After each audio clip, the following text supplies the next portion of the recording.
මේ වීඩියෝ එකේදී මම ඔයගොල්ලන්ට කියලා දෙන්නම් PowerPoint presentation එකකදී අපි කොහොමද මේ හැඩතල එහෙමත් නැත්නම් shapes අපි ඒකට එකතු කරගන්නේ කියලා.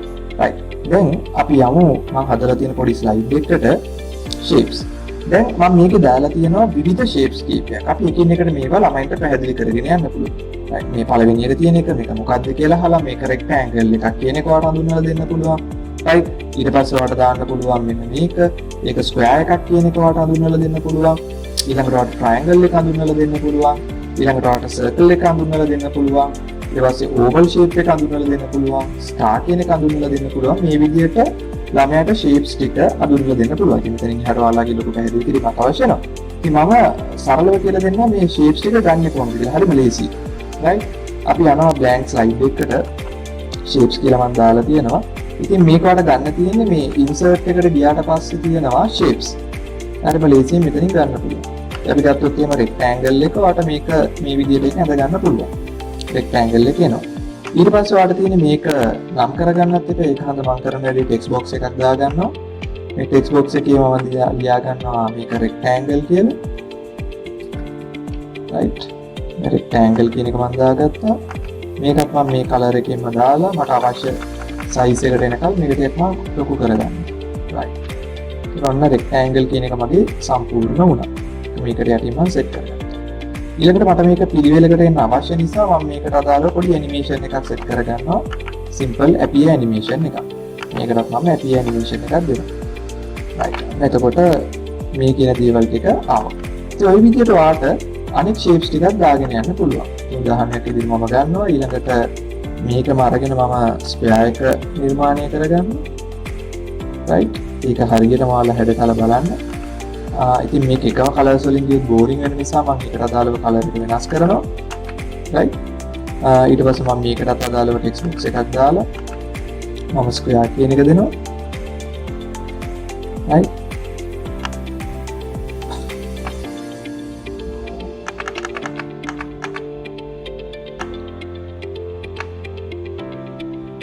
මේකේ කලර් එකත් මේ විදිහට දාගත්තා කියලා හිතන්න ස්ක්වයර්.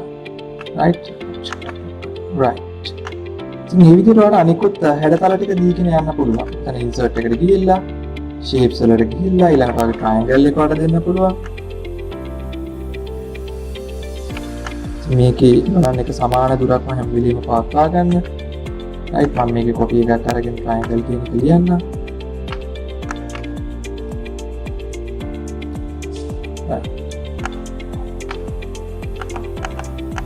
ඒකේ කලර් එක අපිට මේ විදිහට වෙනස් කරගන්න පුළුවන්. ටෙක්ස්ට් ෆීල්ඩ් එකට ගිහිල්ලා ඒකත් කුණ පාට දෙනවා. right. ඊට පස්සේ අපිට ගන්න තියෙන්නේ සර්කල් එක. right. ලස්සන හැඩයටම අරගන්න. ඒකෙත් අපි කලර්ස් වෙනස් කරනවා. right. මේක කොපි එකක් මම දෙනවා සර්කල් කියලා.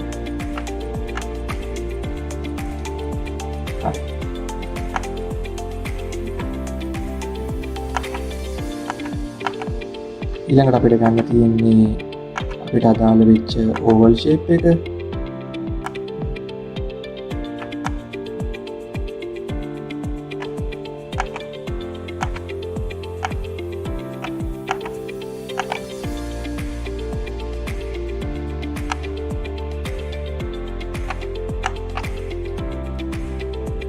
ඒකත් අපි කලර් කරගන්නවා.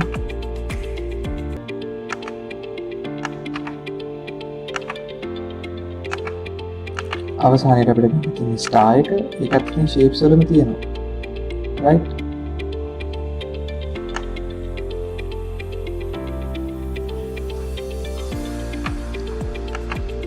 ඔයාලට මේ විදිහට ස්ටාර් එකක් ගන්න පුළුවන්. හරි. right. මේක අසන අවශ්‍ය විදිහට හැඩතලේ දාලා ඊට පස්සේ ඔයාලට පුළුවන් මේකත් ස්ටාර් කියන එකට මේකත් copy paste එකක් අරගෙන ඒක දෙන්න. right. okay. ඊට පස්සේ අපි ඒකත් කලර් කරගමු.